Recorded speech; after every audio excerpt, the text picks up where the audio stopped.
when I was about to be ordained priest, after having served for a few months at St. Louis Parish in Cleveland Heights, the faculty and the staff and the children presented me with a picture.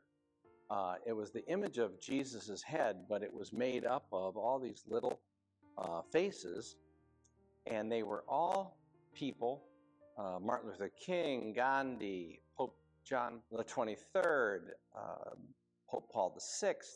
So many people of the 1960s and the renewal and reformation of the Catholic Church and the Transformation Society. And so when they gave it to me, they said that the reason they gave me that particular picture is because I had helped them in my short time there to see the face of Christ on every human life.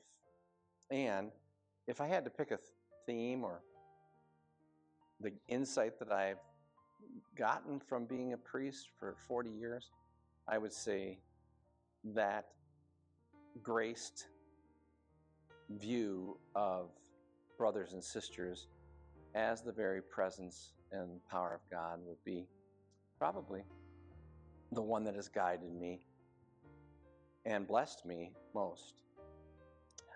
While I got ordained in January 1985, and it happened to be one of the coldest days on record. I think a week later, at my first Mass at St. Pius X Church in Bedford, it was 19 below zero wind chill factor. So it was a most notable feature of my ordination events was the really inclement weather. But everybody made it, and we had a great time. I think the greatest gift of the priesthood that I have perceived in having been ordained a priest was the fact that when a bishop ordains a man a priest, what the bishop is really doing is he is giving that priest access, if you will, to the people of God. And I think that is what I have felt about my life as a priest. I always saw myself as being privileged to be placed into the middle of people's lives, whether it was their wedding day, I'm a foot away from everybody, or in painful deathbed scenes, I'm standing next to the person that's dying, at the funeral mass, at other wonderful times in people's lives. They have wanted me, not because I'm a great guy, but because I'm their priest, and they wanted me to be right in the middle of it. And I have always found that to be the biggest privilege of my life, is to be invited into the lives and the hearts and the confidence of the people of God. I had the unique experience of being the assistant to Bishop Pilla, particularly, for many years. And in addition to being his assistant in the office, I was also his liturgical master of ceremonies. And what that meant in these big masses where the bishop was entering the cathedral or leaving especially, I would be walking right in front of him, and then he was walking behind me. And so I was looking forward, and I could tell what the bishop was doing, not because I had eyes in the back of my head, but because I could see the faces of the people in front of me. And so the bishop was usually waving at people and making the sign of the cross, and he was going back and forth this way. And so I could see which direction he was looking because the faces of the people were just radiating. So I used to say and tell other people, it's kind of the ecclesial effect of the priesthood and the grace of the church.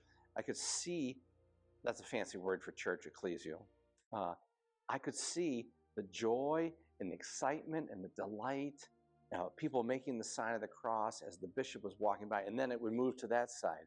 So I could see that he was moving. So wherever his look and his blessing, it was being reflected on the faces and the attitude of the people in the church. That's what I have the privilege of as a priest, is I get to see the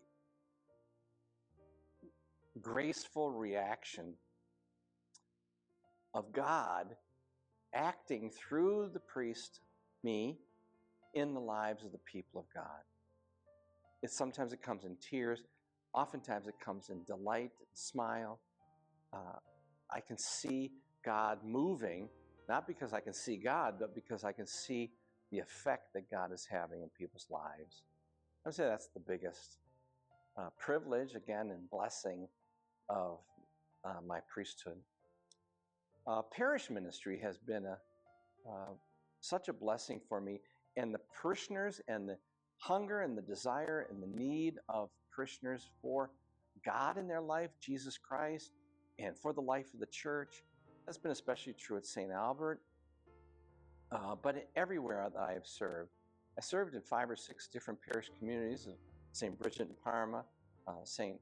Monica in Garfield, short time at St. William in Euclid, St. Dominic in Shaker Heights, then of course the cathedral, and then here at St. Albert for the last 15 years. But the willingness and the desire of the people of God to know what I'm looking for and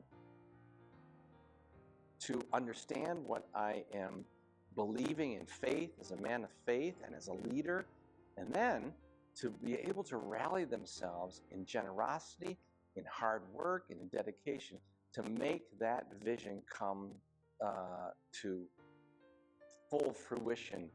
That has been the real grace of the years of my priesthood, especially as a pastor, in the church. The day that I first had the idea to become a priest, I was a senior in college at Wittenberg, and my fraternity brother said to me, he said, "Well, I'm surprised that you aren't going to become a priest." And I said, "Well, why are you saying that?" He said, "Well, you go to church every Sunday, you're in the Bible study, you're involved in social action, etc." And I said, "Oh, yeah, I guess." And I said, well, and he said, "Besides, if I believed in God, I would be a priest," which is kind of a funny thing to say. And then I said, "Why?" And he said, "Because I cannot think of any other life that has the potential to have more or greater impact on people's lives than the priesthood." And I have to say, after these 40 years, that is precisely what I have found. I have found in the simplicity of the priesthood and the faithfulness, fidelity of the priesthood, the impact that you have on people's lives, untold people's lives, numbers of people's lives, is really incredible. Going forward, what I would hope that people have been inspired by my priestly life is that they have been inspired to pick up the truth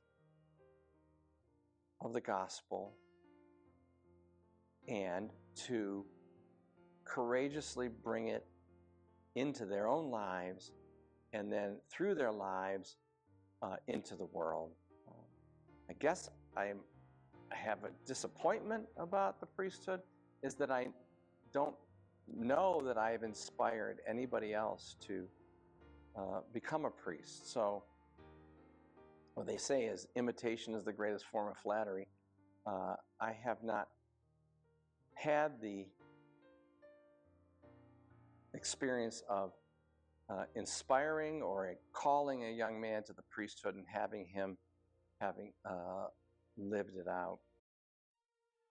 One of the privileges of the priesthood here at St. Albert the Great has been the responsibility and the opportunity that I have had to work with younger priests. So there have been 5 or 6 or 7 or 8 priests and seminarians who have come to St. Albert and been assigned to my responsibility, and it has really been a blessing to watch the priesthood of Jesus Christ unfold in these people's lives, maybe even in spite of my less than perfect example. So it has been a blessing. I am so grateful for great parents.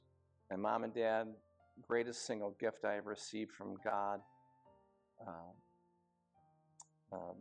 Even before the priesthood, I am eternally grateful to them and to all of the family and friends and support and the love that I have received from so many people everywhere I've gone. In spite of my shortcomings, my frenetic work, my overly strong opinions, my imperfect sense of humor. I really like to laugh, and I hope I have brought some laughter and joy to people's lives and given honor to God and Jesus Christ in the priesthood. Thanks for asking these questions and listening to my answers.